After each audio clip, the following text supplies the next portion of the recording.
mga sapa.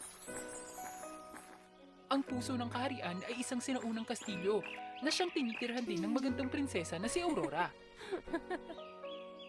Nakakabighani ang umaagos na kulay bahaghari niyang buhok na nagsisilbing pinagmumulan din ng mahiwagang pagpapagaling na nagmula sa sigla sa makulay na kaharian.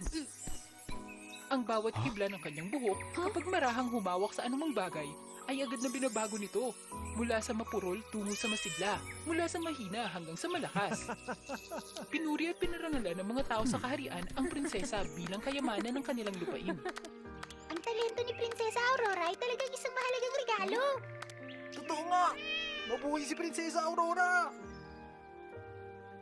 Salamat sa kanya, ang hardin ng bulaklak ng kastilyo ay nananatiling nagliliwanag na umaakit sa hindi mabilang ng mga paru-paro at bubuyog sa pagsasaya. Libo-libong milya ang layo mula sa kastilyo, nakatago ang isang madilim na lupain. May nakatirang bruhang nagangalang Zara na may nakakatakot na itsura at madilim na kaluluwa.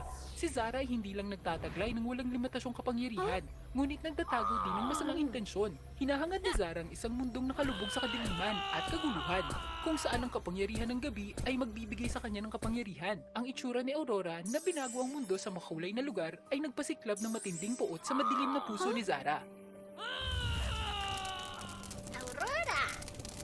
Tiyak na buburahin ko ang kasuklam-suklam na liwanag na hatid mo sa mundong ito. Sa ilalim ng madilim na liwanag ng buwan, ang mabait na si Aurora ay hindi inaasahang nakatanggap ng isang lantang rosas na may mensahe. Pakibalik ang mga kulay ng tagsibol para sa bulaklak na to. Walang pag-aalinlangan, mabilis niyang ginamit ang kanyang mahiwagang buhok. Ngunit sa halip na magpabata, ang rosas ay hindi